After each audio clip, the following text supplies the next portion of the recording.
Welcome to High Performance, the podcast featuring Josh Phegan and Alexander Phillips. Alexander, today we're going to talk about a really important topic, which is about the power of routine.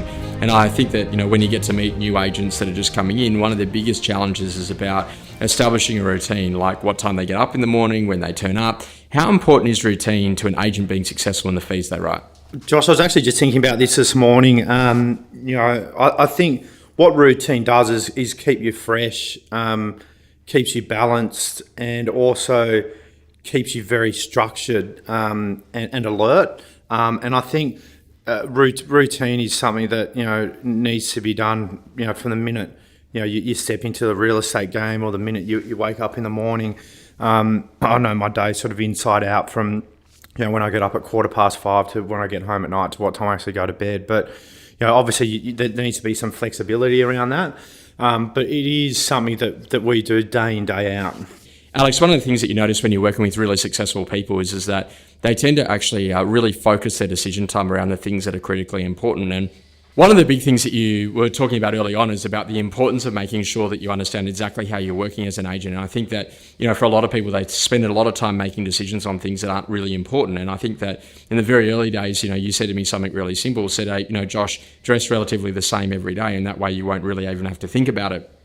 So the concept of wearing, a white shirt and a dark blue suit was really simple. And then what I learned later on is that there was really a routine and there was less decision time in trying to work out what you were going to wear and what that was going to look like for the day. So then I could actually really get those decisions to be really powerful around who I was going to be calling and when I was calling them. But also too, making sure that you've got a bit of a routine on how you're going to start for the day, what time you're going to be having lunch every day. And it seems like a really simple thing, but when you have lunch at the same time every day, it actually helps other people to be able to work with you because they know exactly when they're going to be able to connect. And one of the things that I did is I went and put my lunchtime into my calendar. And so then that way I'd only book appointments around that, which actually allowed me to have consistent energy throughout the course of a day. The other thing too that I really identified is about making sure that you've got a consistent start time in at the office, and also to a consistent set of recovery routines.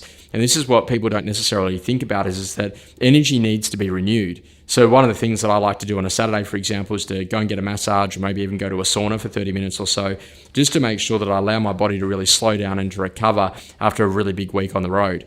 What are some of the routines that you think that new agents could really benefit from in order to be able to go and build a really significant career? Like, talking about their prospecting and even their training routines that are actually going to help them up to set them up for that level of success. I think it's Josh, not the actual work environment first. It's what you do beforehand, and it's a routine to make sure you got really high energy levels. You've got a positive vibe about you. You're very enthusiastic. And I think that really comes back to, firstly, your home life, your training every morning. Like, to me, I don't train at night, I train in the morning because it gets your metabolism going, gets you thinking the right way. You might be on the treadmill thinking about your day ahead. And also eating the right foods and knowing when your body needs to be refueled. Like, I have 5 meals a day because I know that I've got a fast metabolism, and if I don't eat at 11, and 1 o'clock and then 3 o'clock, if I've got an appointment at 4 or 5, my energy levels are low. If it's a listing appointment, I'm going to lose it. So I think it's really to get an understanding of your body and how it works. But I think for anyone that is starting out, firstly, you could be on a treadmill listening to one of these podcasts, or getting your goals set for the day, knowing what you need to do, getting into the office at 7:15, clearing out all your emails, making calls from 7:30, and then setting up your day, and eating the right food all the way through. So one of the other big opportunities too is about people thinking that if you're going to build a good routine, sometimes you've got to be prepared to let go of things. And I think that one of the big opportunities here is actually understanding that how is your role going to change? And as your role changes, so too does the routine. And so I know that, the role of becoming a great agent and then putting on an assistant, that routine needs to change because all of a sudden now you've actually got a team meeting in getting them clear about what they're doing and where they're doing it. And I was in an office only this week where I saw a young guy who was in the office, and I saw him at about 10 o'clock in the morning, during the mid-session break in our training session, duck out to go and get breakfast. And I said, oh, what's the story with that? And he said, oh, well, he goes, I only sort of get up at about 7:30, 7:45, and I start here at the office at 8, and then I don't really feel hungry until 10. And so you could see this young kid's brain only really starting to turn on at about 11 a.m. or midday after he's actually had that chance to really be there. One of the things that you've always taught me is about the importance that when you're in game time, you're in game time, and when you're not in game time, you're not in game time. So the importance of making sure that you start early and really get a good jump on the day. If you think about most agents, there are people that have a real belief that they can't do phone calls until 9, 9:30 or even 10 o'clock, or maybe phone calls should only be done in the afternoon. What would happen to your business if you adopted philosophies like that?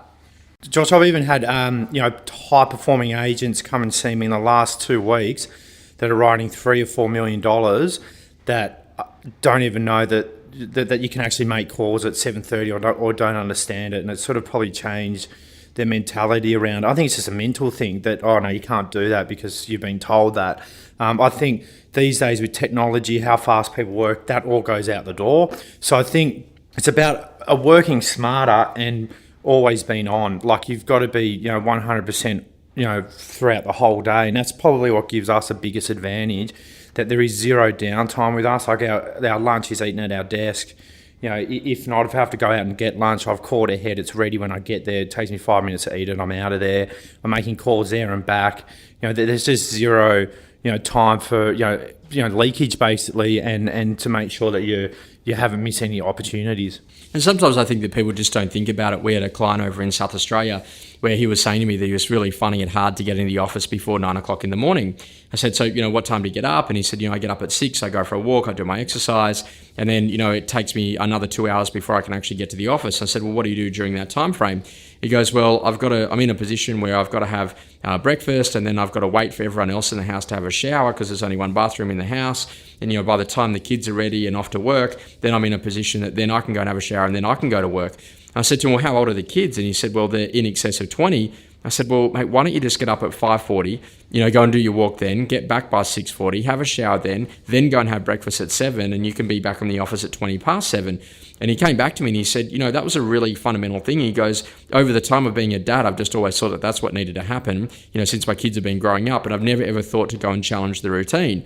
Now, all of a sudden, we got him back in the office at 7:30 in the morning as opposed to 9 o'clock, and it's rapidly really changed his results. I think that's the big thing, is about looking where the routine improvements can actually get you there. And I've always been a big one that when I lived regionally, I could always travel, to and fro the office in under a couple of minutes.